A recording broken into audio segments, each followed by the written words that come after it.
Sa isang iba't ibang estilo at kwento na iba sa anumang bagay na sumasaklaw sa mga genre ng siyensya, pantasya, komedya, horror, at higit pa. Ngayon ay samahan nyo kung balikan ang kwento ng series na Love, Death at Robots mula sa taon ng 2019. Isang grupo ng mga medieval na kabalyero na nagmarcha sa kagubatan sakay ng kanilang mga kabayo at ang isa sa mga kabalyero ay tila bingi at ginagamit ng ibang kabalyero ang kanilang kamay kapag nakikipag-usap sila sa kanya para sa mas maayos na pag-uusap. At nang tumalikod ang mga kabalyero, ang kabalyerong bingi ay naglakad malapit sa lawa pang maghugas ng kanyang kamay at sa kanyang gulat nakita nito ang isang piraso ng ginto at kinagat ito upang malaman kung ito ba ay totoong ginto. Samantala ang ilan pa sa mga kabalyero ay nakipagpulong sa ilang lalaki na tila mga pari at ang mga lalaking ito ay tila mga makapangyarihan sa dahilan na lumuhad ang mga kabalyero sa harapan nila at nagbigay galang. At sa lawa isang misteryosong babae na nakatira sa loob ng tubig ay nakita ang bingi na kabalyero na naghahanap ng mas marami pang ginto sa lawa habang dahan-dahan itong pinakita ang kanyang sarili at naglabas ng tunog at ang mga tunog na ito ay kahawig ng isang hiyawan na sinabayan ng isang sayaw. Ang mga kabalyero at tatlong pari ay narinig ang mga tunog at tila mabilis silang naakit sa babae at nagpapahiwatig na siya ay parang tila isang sirena sa lawa. Ang lahat ng lalaki ay nagmadaling lumapit sa kanya kung saan sinimulan nilang patayin ang isa't isa. At ang kabalyerong bingi ay walang alam sa nangyayari at siya lamang ay naabisuhan ng ilan sa lalaki at nabangga siya habang patungo ang mga ito sa lawa. At habang pumasok ang mga kabalyero sa lawa nauwi ito sa paglubog nila sa ilalim. Nakita ng bingi ang babae ngunit hindi siya apektado nito dahil hindi nito naririnig ang kanyang hiyaw at naintindihan ng gintong babae na hindi niya maakit ang kabalyerong ito kaya nagpa siya na lang itong magtago. Napagtanto ng bingi na ang babae ay nakasuot ng ginto at sinubukan niya itong patayin ngunit kahit tila sinusubukan nitong tumakas bumalik ang kabalyero malapit sa lawa at ibig sabihin na hindi talaga nito sinusubukan na tumakas. At nang makatulog ito lumabas ang gintong babae at lumapit sa kanya at ang lalaki ay tila eksepsyon na maaari niyang makuha ang sinumang lalaki ngunit hindi ang kabalyerong bingi. Habang lumapit ito sa bingi at nagpa siya na matulog katabi ang lalaki sa kagubatan. At sa sumunod na umaga nagising ang kabalyero at napagtanto nito na ang gintong babae ay natutulog sa tabi niya. Mabilis na tumayo ang babae at umalis ngunit sinundan siya ng lalaki at matapos na tumakbo sa kagubatan nakita nito ang gintong babae na nakatayo sa talon. Ibinaba ng kabalyerong bingi ang kanyang espada at nagpa siya na bumaba sa tubig habang tumugon ang babae sa pamamagitan ng paglapit sa kanya at ang dalawa ay naghalikan ngunit napaatras ang kabalyero dahil ang kanyang labi ay nasugatan ng matalim na ngipin ng babae at sa bibig nito na gawa sa kristal. Gayunpaman nagsimulang halikan siya ng kabalyero sa kanyang mukha ngunit bigla niya itong inumpog at nawala ng malay bilang resulta. Pagkatapos nagsimula nitong tanggalin ang ginto sa kanyang katawan at bawat ginto na natatanggal ang kanyang katawan ay nagsimulang mapunit. At matapos na itapon ng sirena pabalik sa ilog tinipon nito ang mga ginto sa isang kumot at tumakas kasama ito. Gayunpaman tumugon ang ilog sa babae sa pamamagitan ng pagpapakawalan ng isang tsunami na gawa sa dugo. At sa kaparehong oras ang kabalyerong bingi ay nagsimulang makarinig sa unang pagkakataon at dahil dito nagsimula itong mawala sa sarili at inuntog ang sariling ulo sa lupa. Ngunit napagtanto nito na nakakarinig na siya at kumalma. Ang gintong babae ay muling lumitaw sa lawa at tila labis itong nasaktan at nais nitong gumanti habang nagsimula itong kumanta habang gumagawa ng ilang galaw sa kanyang katawan. Naapektuhan ang kabalyero sa pagkakataon na ito dahil nakakarinig na siya at sa bawat hiyaw nito ang kabalyero ay papalapit sa kanya at kalaunan pinilit siya ng babae na pumunta sa lawa. At lumubog ito sa ilalim ng lawa kung saan sinamahan niya ang mga patay na katawan ng iba pang kalalakihan. At ang kasakiman ang naging sanhi ng kanyang pagkamatay at ang gintong babae ay nagawang makapaghiganti. Ang sunod na yugto ay nagsimula sa isang barko at ang tripulante ng barko ay alam na dadaan sila sa isang lugar na lubhang mapanganib at ang kanilang takot ay pinagtibay ng lumitaw ang isang nilalang na kamukha ng alimango at nagsimulang lamunin sila. Sinubukan ng kalalakihan na lumaban ngunit ang nilalang ay tila hindi napipinsala mula sa kanilang mga sandata. At kalaunan ang higanteng alimango ay kinuha ang huling biktima niya at gumawa ng isang butas sa barko at lumusat sa ilalim ng barko. Nagtipon ang mga tripulante at nagpa siya na ilagay sa swerte kung sino ang gagawa ng kanilang dapat na gawin. Ang pinakamaikling pin ay nakuha ng isang malaki at malakas na lalaki ngunit hindi niya ito gusto kaya sinabi nito na pinakita sa kanila ng swerte na siya ang bago nilang pinuno. Siya at ang iba pa ay inapi ang isang maliit na lalaki at itinulak ito na pumunta sa lower deck. Ang lalaki ay bumaba sa hagdan at sinubukan siyang atakihin ng alimango ngunit naharang ito sa pinto habang ginamit ng halimaw ang isang lalaki bilang daan para makipagkomunikasyon at sinabi na mahilig itong kumain ng karne. At gusto nito na dalhin siya ng mga mandaragat sa isang isla. Sinabi ng maliit na lalaki sa alimango na kailangan nitong manatiling buhay at buo kung nais nito na dalhin siya sa kanyang destinasyon. Pagkatapos ay sinabi nito na kailangan niya ng isang bagay kaya niluwa ng alimango ang lalaki na kinain nito at naghanap ang lalaki sa labi at nakita ang isang susi. At matapos ang ilang saglit bumalik ang lalaki na si Toron at nagsimulang maglakad ng mahinahon habang nagtataka ang kanyang mga kasama habang tumakbo ito sa cabin at ginamit ang susi na nakita niya upang buksan ang maliit na kahon. At sa loob nito nakita nito ang isang baril na ginamit nito upang mabawi ang kontrol sa barko at pinaalam sa iba pa na nagsasalita ang alimango at nais nitong dalhin siya sa pinakamalapit na isla ngunit bago pa mangyari yun kailangan nila itong pakainin. At ngayon na si Toron ay may baril ang lahat ay nasa panig niya at nagtulungan sila upang itapon ang malaking lalaki upang kainin ng alimango. Tinipon ni Toron ang grupo at pinaalam sa kanila ang tungkol sa dalawang pagpipilian na meron siya. At ang unang opsyon ay gawin ang sabihin ng nilalang sa kanila at ilipat ito sa isla kung saan maaari nitong kainin ang lahat ng naninirahan. Ang isa pang opsyon ay ilipat ang alimango sa isang desyertong isla at hindi alam ng nilalang na dadalhin siya doon at maaari na nilang iwan ito doon. At dahil ang mga mandaragat ay nahihirapan na magdesisyon sinabi ni Toron na kailangan nilang bumoto at bawat boto ay magkakaroon ng pantay na kapangyarihan. At sa oras na bumoto sila kinuha ni Toron ang ilang oras upang mabilang ang boto at yun ang iniisip ng ilan ngunit nang lumabas ito sinabi nito na minarkahan niya ang mga papel at alam niya kung ano binoto ng lahat. Ang dalawang lalaki sa kanila ay duwag at bumoto sila na ihulog ang alimango upang iligtas ang kanilang mga sarili ngunit dahil ayaw niya ng ganito pinatay nito ang mga lalaki at pinakain sila sa alimango. At dahil ang alimango ay may dalawang tao na kinakain inisip nito na hindi na ito magugutom ng mabilis. At nang maglaon si Torin ay abala sa paggamit ng binocular upang malaman ang kanilang landas at sinubukan ng isang lalaki sa grupo na sumilip sa kanya ngunit narinig ni Torin ang tunog ng kahoy na hagdan at itinutok ang baril sa lalaki. Sinabi nito na pinilit siya ng grupo na gawin ito ngunit naantala din si Torin ng alimango na tinatawag siya. At nang maglakad si Torin patungo sa ilalim sinabi ng alimango na nagugutom na ito at nagsinungaling si Torin at sinabing malapit na nilang marating ang isla. Gayunpaman hindi nito inaasahan na makita ang maraming maliit na alimango at nangangahulugan na ang nilalang ay nanganak. Mas lalong nag-alala ang grupo sa balitang ito ngunit sinabi ni Toron na manatili sa kanilang kurso. Natulog ito at inutusan ang lahat na gisingin siya kapag malapit na sila sa isla. At sa gabi pumasok ang grupo sa cabin at sinimulan siyang saksakin habang natutulog ngunit tila inaasahan ito ni Toron at ang tanging nasaksak lamang ng grupo ay ang kanyang unan.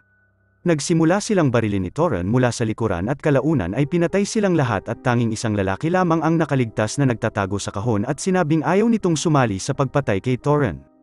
Habang tinulungan nito si Toron na ihagis ang mga katawan sa ilalim at ang nilalang ay nagsimulang kumain. At sa oras na matapos si Toron sinabi nito sa lalaki na nagsinungaling ito tungkol sa boto at hindi nito minarkahan ang papel ngunit nakita nito na bumoto ang lahat na ihulog ang alimango sa isla.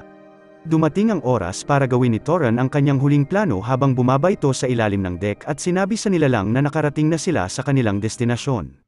At nang lumitaw ang nilalang sinabi nito na ang Jebel Shark na hinuhuli nila ng kanyang mga kasama ay hindi nagbibigay ng magandang karne o magandang balat para gumawa ng damit ngunit mayaman sila sa langis. Binutas ni Toron ang dalawang kahon at pagkatapos ay binaril ang lampara na naging sanhi ng isang apoy sa barko. At habang tumatakbo ito upang iligtas ang kanyang sarili sinubukan siyang patayin ng alimango ngunit nahirapan nito na makatakas sa ilalim ng barko at tumalon si Toron sa bangka habang nag-aapoy ang barko.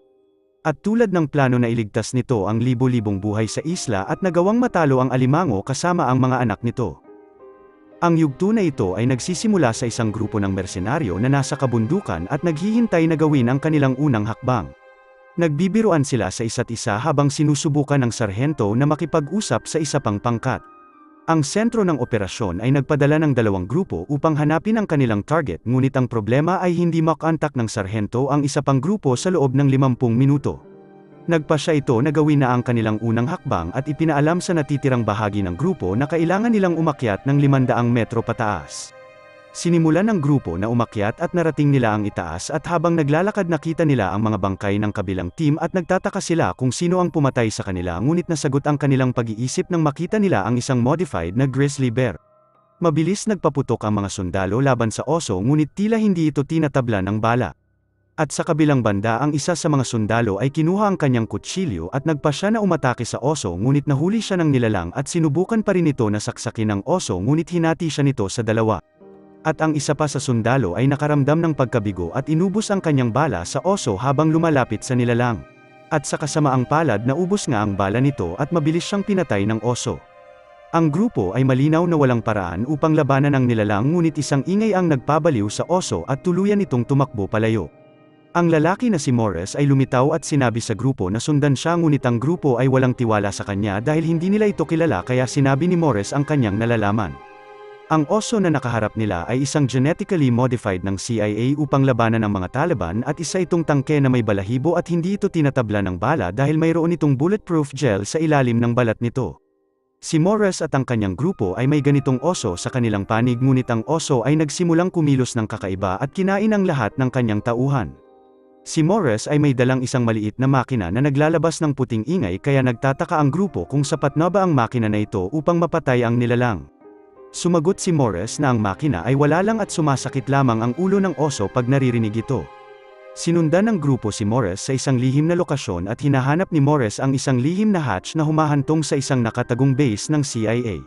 At sa lalong madaling panahon nagawa ni Morris at ng ilan na makarating sa loob ngunit nakita nilang napasok na ng oso ang lugar at ang lahat ay pinatay. Dinala ni Morris ang natitirang grupo sa isang silid na puno ng armas at sinabi na kunin ang lahat ng gusto nila. At karagdagan pinalabas nito ang isang robot mula sa container at sinabi ni Mace na kinamumuhian nito ang ganitong eksperimento na ginagawa ng CIA ngunit kalaunan ay nagustuhan nito ang tuta na robot. At nang handa na ang grupo kumuha si Morris ng isang computer at binuksan ang isang pinto at naghanda ang grupo para sa oso.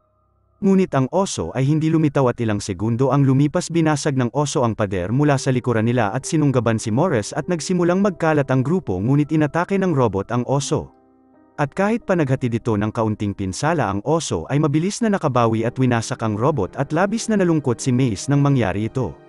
Ang mga sundalo ay naipit at binigay nila ang lahat ng makakaya nila sa oso at kalaunan nagsimula silang sumigaw ng napagtanto nila na hindi nila matatalo ang nilalang at sa kanilang gulat bumagsak ang oso sa lupa bago pa umabot sa kanila.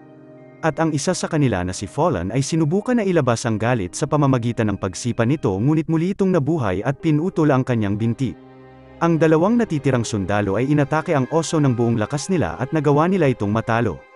Nilapitan ng sarhento si Fallen at sinabi sa kanya na tatagan nito hanggang sa makatawag sila ng tulong gayunpaman alam ni Fallen na hindi na siya magtatagal at hiniling sa sarhento na sabihin sa kanyang asawa na nakipagtalik ito sa kanyang kapatid na babae at tuluyan itong namatay.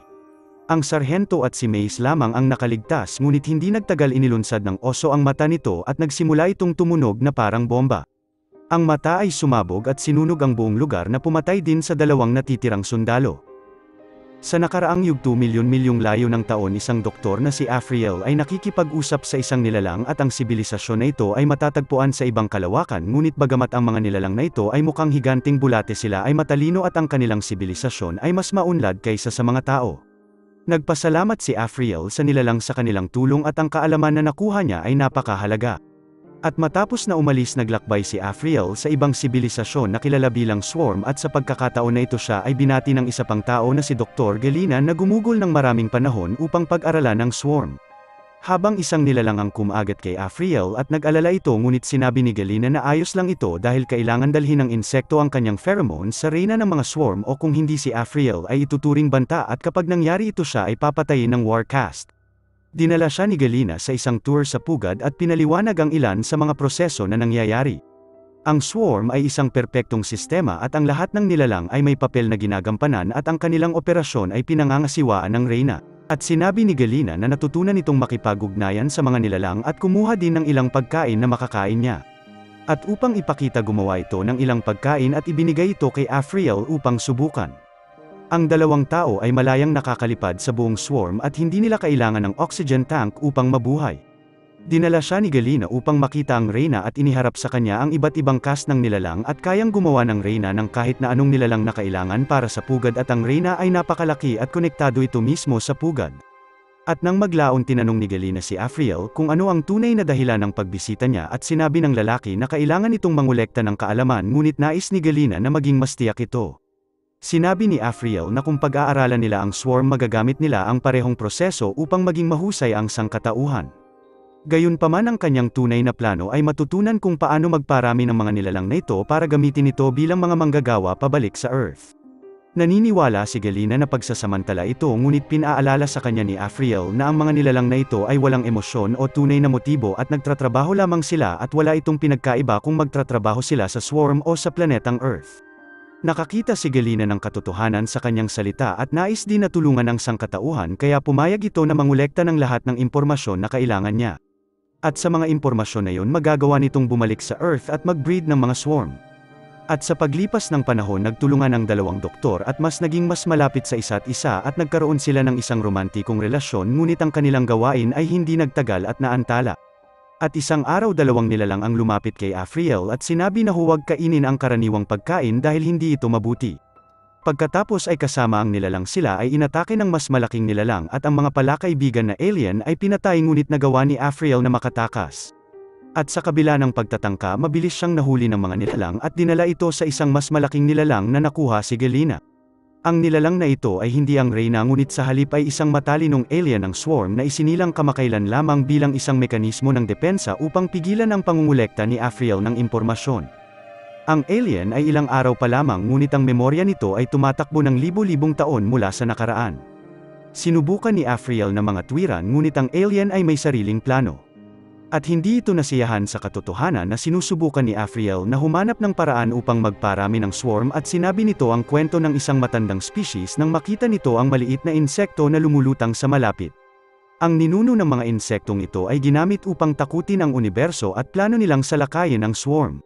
Gayunpaman ang mga swarm ay nagparami ng kanilang uri at ginamit din ito upang labanan ang kanilang sariling lahi. At dahil dito alam ng nilalang na ang parehong bagay ay mangyayari sa mga tao at susubukan ng mga tao na umatake sa swarm dahil sila ay masyadong aktibong species at mapanira. Gayunpaman kung hindi nila mapapatay ang kanilang mga sarili susubukan nilang lupigin ang swarm. At ngayon ang swarm ay gagawin ang parehong diskarte at magbe-breed ito ng caste ng mga tao at kung darating ang mga tunay na tao magkakaroon ng swarm ng sariling caste nito upang labanan sila. Binigyan ng nilalang si Afriel ng pagpipilian kung saan mananatili itong buhay at tutulong sa swarm na mag-breed ng mga tao o siya ay papatayin. At kalaunan na pagtanto ni Afriel na wala itong paraan para tumakas kaya sumangayon ito na tumulong sa mga swarm na magparami ng sarili nitong mga tao. Ang sunod na yugto ay nagsisimula sa isang magsasaka na nagngangalang Mason at sa tuwing magigising ito sa halip na kape pinupuno nito ang kanyang baso ng whiskey at kalaunan nito ay nagkakaroon ng problema sa daga. Nagsimula itong makarinig ng ingay at kinuha ang kanyang baril at nang pumasok ito sa barn natakot ang pusa sa kanya at mabilis itong tumakbo.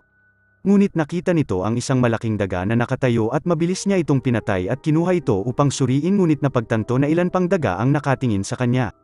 At bukod pa dito ang isa sa mga daga ay tumira ng palaso sa kanya at tumakbo si Mason palabas ng barn at tinawagan ang isang kumpanya na dalubhasa sa pagpatay ng mga peste.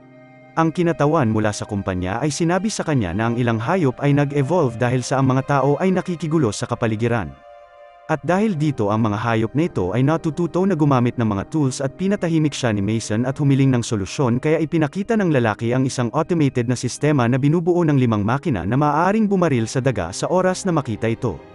Ang sistema ay kalaunan na install ngunit nagkamali ito at napatay ang alagang pusa ni Mason. Nakalimutan sabihin ng lalaki na ang lahat ng klase ng hayop ay dapat ilayo sa labas ng barn at nais ni Mason na makakuha ng discount para sa kanyang pusa. At sa sumunod na araw nakarinig si Mason ng ilang putok ng baril mula sa barn bagamat ang automated na sistema ay gumagana ng maayos sa simula ngunit lumalabas na hindi ito epektibo dahil nagawa ng mga daga na sirain ito. Tinawag ni Mason ang lalaki at sa pagkakataon na ito ipinakita ng lalaki sa kanya ang isang mas advanced na sistema at mayroon itong emang technology na ginagamit ng US Special Forces. Nang matanggap ni Mason ang bagong gamit siya ay nagulat nang makita nito ang isang robot. Mabilis na nagtrabaho ang robot at pumatay ng ilang daga. At sa sumunod na araw nakita ni Mason ang isang tumpok na bangkay ng mga daga na nasa labas ng kanyang bahay. At pagkaraan ng ilang araw nagising si Mason at napagtanto na may malaking nangyayari sa barn at nang pumasok ito nakita nito ang robot na nilalabanan ang isang hukbo ng mga daga. Nagawa din ng mga daga na ma-hack ang ilan sa mga robot ni Mason at ginamit sila bilang sasakyan. At nang makita ito ni Mason sinabi nito na para itong World War IV at malinaw na nagpapahiwatig na nagkaroon ng isang World War III sa kasaysayan ng mga tao. Ang robot ay pinapahirapan ang mga daga ngunit pinakita ng isa sa mga daga ang katapangan at nagmaneho patungo sa robot ngunit kahit tinamaan ito ang rat killer ay tumatakbo pa rin. Nawala nito ang kalahati ng kanyang katawan ngunit determinado pa rin ito na patayin ang mga daga. Lumapit ang robot sa mga daga habang sinusubukan nilang iligtas ang mga nasugatan at nilabas ng isang daga ang kanyang kutsilyo ngunit alam nitong katapusan na niya. At sa mga sandaling yun nagbago ang loob ni Mason, kinuha nito ang kanyang baril at pinatay ang robot. Ang mga daga ay nagpasalamat sa kanyang ginawa at ang matapang na daga ay inalok siya ng isang wine. Tinikman nito ni Mason at nagkomento na ito ay napakasarap.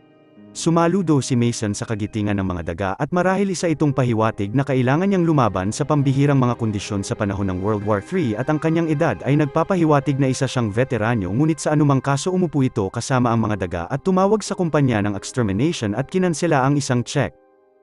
Ang sunod na yugto ay nagsimula sa isang malayong planeta at isang sasakyan ang palapit sa isang lokasyon na mukhang desyerto. May dalawang babae sa loob at ang isa sa kanila na si Borton ay nag-aalala sa lugar at pinayuhan ang driver na si Kivelson na bumalik na. At sa kabilang banda hindi gaanong natatakot si Kivelson at sinabihan ang kanyang kaibigan na mag-relax. At sinabi na titingin lang sila saglit at kukuha ng ilang litrato at pagkatapos ay babalik na sila sa kanilang base. Nang biglang sumabog ang isang crater at pinalipad ang kanilang sasakyan sa hangin at si Burton ay hindi nakastrapped kaya siya ay itinapon palabas ng sasakyan. At nang maglaon lumabas si Kivelson at nakita na patay na ang kanyang kaibigan at ang kanyang proteksyon na maskara ay nabasag at nagyayelo ang katawan. Nakaramdam ng konsensya si Kivelson dahil alam niyang kasalanan niya ito, ngunit wala na itong magagawa sa mga oras na ito. At sa isang minuto kailangan niyang harapin ang isang problema sa kanyang sarili dahil ang kanyang costume ay nasira at nauubusan na ito ng oxygen. At upang maresolba ang problema tinanggal nito ang pinto mula sa sasakyan at pagkatapos ay lumapit sa bangkay ni Burton at isinaksak ang kanyang costume sa costume ng kanyang kaibigan at ngayon ay mayroon ng kakayahan na huminga sa kanyang tank oxygen. At sa kaparehong oras ginamit nito ang pinto upang ilagay ang katawan ni Burton at dinala ito habang kinalkulan ni Kivelson ang distansya na kailangan niyang lakarin pabalik sa kanilang base at ito ay halos 40 kilometro na katumbas ng isang buong marathon. Wala masyadong pagpipilian si Kivelson kaya nagpa siya itong maglakad pabalik. At sa kabilang banda napagtanto nito na siya ay labis na napapagod at ang kanyang pagkakataon na makaligtas ay malabo at upang harapin ito nilagyan niya ang kanyang oxygen ng isang substance na parang droga. At habang nagpatuloy si Kivelson narinig nito ang boses ni Burton na nagsasalita sa kanya at dahil hindi ito sigurado kung totoo dahil sa gamot nagpa siya itong tignan si Burton at tulad ng inaasahan nito ay patay na. Ngunit habang naglalakad ang boses ng babae ay patuloy na nagsasalita sa kanya at nagsalita ng ilang linya mula sa isang tula para sa kanya. At kalaunan nakita ni Kivelson ang isang malaking bato at naisip na ang batong ito ay naging si Burton at bumangon upang maglakad. At matapos na alugin ang kanyang ulo na pagtanto nito na nakakakita lamang siya ng illusion at ang bato ay nasa pwesto pa rin at hindi ito gumalaw. At nang maglaon nakatanggap si Kivelson ang babala mula sa kanyang suit na mayroon na lamang siyang 15 minuto na natitira na oxygen at napagtanto na mayroon pa siya 14 na kilometrong lalakarin at alam na hindi na niya ito magagawa. Muli nitong nilagyan ng droga ang kanyang oxygen kahit pa binalaan siya ng suit na ang gamot ay may side effect. At habang muling naglakad si Kivelson nagsalita ang boses ni Burton at sinabi kung ano ang bumubuo sa buwan na ito. At lumalabas na ang dalawa ay nasa Io, isa sa buwan ng Jupiter at patuloy na nagtatanong ang boses ni Burton sa kanya at tumugon si Kivelson na ang buwan na ito ay tila isang makina. Pagkatapos ay ipinaliwanag ng boses na tama ang sagot ni Kivelson. Binuksan ng babae ang kanyang suit sa isang electromagnetic spectrum at nagawang makita ang electromagnetic wavelength sa paligid. At lumalabas na ang buwan ay ginagamit ang patay na katawan ni Burton bilang isang channel upang magawa nitong makipag-usap kay Kivelson at nakita ng babae na ang electromagnetic pulses ay tumutuon sa loob ng mata ni Burton. Gayunpaman si Kivelson ay napagod na at bumagsak sa lupa habang tumayo ang katawan ni Burton at binuhat siya habang nawala ng malay si Kivelson. At makalipas ang ilang minuto nagising si Kivelson ng mag-isa at mayroon na lang 1 minutong oxygen na natitira. At nagtanong ito sa buwan kung saan napunta si Burton at nalaman na tumalon ang kanyang kaibigan sa electromagnetic na karagatan sa harapan niya. Pinaliwanag ng Io na dapat din tumalon si Kivelson at ang kanyang pisikal na katawan ay masisira ngunit ang kanyang consciousness ay mananatili. Walang ibang pagpipilian si Kivelson ngunit bago ito tumalon nagtanong ito sa Io kung ano ang kanyang layunin at tumugon ang Io na ang kanyang layunin ay makilala si Kivelson. At pagkatapos tumalo ng babae sa karagatan ng electromagnetic at ang kanyang katawan ay nagsimulang natunaw habang nakipag-isa ito sa buwan. At sa wakas ipinahiwatig na buhay si Kivelson habang sinusubukan ng kanyang boses na makipag-ugnayan sa kalapit na istasyon sa kalawakan na ipinadala ng mga tao. Ang yugto na ito ay nagsimula sa isang lumilipad na sasakyan na bumaba sa Earth at 3 robot ang dumating upang suriin ang pagkalipol ng sangkatauhan upang magkaroon sila ng mahusay na ideya kung paano patakbuhin ang kanilang sariling kultura. At matapos na maglakad sa minefield nakahanap sila ng isang komunidad ng mga survivalist at ang isa sa mga robot ay nagkomento na ang mga taong ito ay sinusubukan na mabuhay ng walang tamang medikal na pangangalaga habang nangangaso ng mga deer. Nakita ng orange na robot ang isang pares ng mga tao na kung saan tinawag niyang blood pit at ang isa sa mga robot ay sinubukan na itama siya at sinabing ito ay isang bitag lamang na itinakda ng mga tao sa nakaraan. At kakaiba kung papaano sila nahulog sa bitag at ang pinakamatangkad na robot ay hindi maintindihan kung paano naniniwala ang mga tao na ito na makakaligtas sila at pinaliwanag na ang isang robot na ang mga taong ito ay mahihirap at ang mga mayayaman na tao ay may ibang plano. At kasunod nito bumisita ang 3 robot sa isang pasilidad na itinayo sa nakaraan ng mga tech millionaires at inakala ng mga ito na makakaligtas sila ngunit nakagawa sila ng isang nakakamatay na pagkakamali. At sa halip na magdala ng maraming tao kasama nila na talagang tutulong sa kanila sa praktikal na trabaho nagtayo sila ng isang automated na sistema. At nang pumasok ang 3 sa isang bar nilabas nila ang isang 3D na imahe ng isang AI at pinakilala ng babae ang kanyang sarili bilang Helena habang ang isa sa robot ay nagpapanggap na isang tao. Tinanong ng robot si Helena kung maaari ba itong mangisda para sa kanila ngunit sinabi ng hologram sa kanila na gawin ang kanilang sariling pangingisda. Ang orange na robot ay napaisip at naglakad sa labas at pinagpalagay nito na nangyari ang revolusyon ng mga robot. Trinato ng mga tao ang mga robot ng may kalupitan at ang mga robot ay pinatay ang tao bilang kapalit. At habang lumakad sila sa labas sinabi ng matangkad na robot na ang mga milyonaryo ay makakaligtas kung sila ay mas palakaibigan. Ang lahat ng robot ay tumawa dahil alam nila na ang mga tao ay walang pag-asa sa dahilan na sinira nila ang kalikasan at wala na silang makain na isda. At nang maglaon binisita ng mga robots ang isang kanlungan na ginamit ng mga pinuno upang protektahan ang kanilang sarili nang bumagsak ang ekonomiya. At dahil nawalan sila ng pagkain naglapat sila ng tinatawag na extreme democracy at binoto nila kung sino ang kakainin nila sa kanila at ang nanalo sa boto at kinain ay ang ministro ng agrikultura. Binisita ng mga robot ang isang base na ginamit ng napakayamang mga tao at ang kanilang plano ay ang tumakas papunta sa Mars sa pamamagitan ng paggamit ng malakas na rocket at gumamit din sila ng mga sandata upang panatilihing malayo ang mahihirap na tao sa kanila. Ang mga robot ay nagkomento na nasa lahat ng tao ang mga mapagkukunan upang iligtas ang planeta ngunit mas pinili nila ang kasakiman sa halip. Nakita ng orange na robot ang ilang video footage na nagpapakita ng mga rocket launch at nagtataka ang mga robot kung sino ang tao na nakalabas ng Earth at lumalabas na hindi ito isang tao habang nakaupo sa Mars at ang umiinom ay ang mga pusa na binuo ang kanilang sariling sibilisasyon. Ang huling yugto ay nagsimula sa isang pangkat ng mga special forces na nagbabantay sa isang ridge. Nakipag-ugnayan ang sarhento sa sentro ng mga operasyon at sa sandaling makita nito ang isang grupo ng mga rebelde na naglalakad kasama ang kanilang target sinabi ng base sa kanila na maghintay ng ilang minuto at pagkatapos ay inutusan sila na pumasok at iligtas ang target. Nagsimulang gumalaw ang grupo at pumasok sa parehong kuweba na pinasok ng mga rebelde. At habang naglalakad sa loob ang ilan sa mga sundalo ay nagbiro sa isa't isa ngunit sinabi sa kanila ng sarhento na magseryoso dahil nasa trabaho sila. Nakita ng grupo ang mga kalansay at hindi mapigilan ng mga sundalo na magtaka kung bakit ito nangyari. At bukod sa mga bangkay nakita ng isa sa sundalo ang isang malagkit na likido at lumapit ang isang babaeng sundalo sa isa sa katawan at napansin na wala itong mga trauma at nagtaka ang ilang sundalo. Nang biglang bumagsak ang isang maliit na nilalang sa balikat ng isa sa mga sundalo at natakot ito ngunit hinawakan ng sarhento ang nilalang at tinignan ito. At habang hawak nito ang gagamba sa kanyang kamay isang maliit na ulo ang lumabas mula dito at mabilis na pagtanto ng grupo na may hindi magandang nangyayari sa lugar. At sa kasamaang palad ang kanilang takot ay nagkatotoo nang lumitaw ang napakaraming gagamba na nilalang. Inutusan ng sarhento ang grupo na umalis at ang mga sundalo ay naglakad ng paatras habang bumabaril sa kaparehong oras.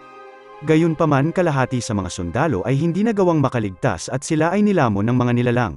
Nagawa ng sarhento na makalabas sa kuweba kasama ang 2 sundalo at napansin nila na hindi sumunod ang mga gagamba. Habang nagpasya ang 3 na pumunta sa kabilang direksyon dahil ang pagtakas nila sa lagusan ay lubhang mapanganib.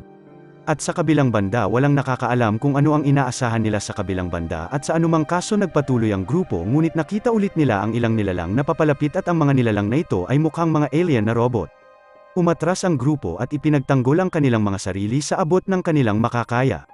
Gayunpaman hindi sila nakalayo nang hindi nilalamon ang isa sa kasama nila at kalaunan ang sarhento at ang babae na lang ang nagawang makarating sa kabilang panig ng lugar.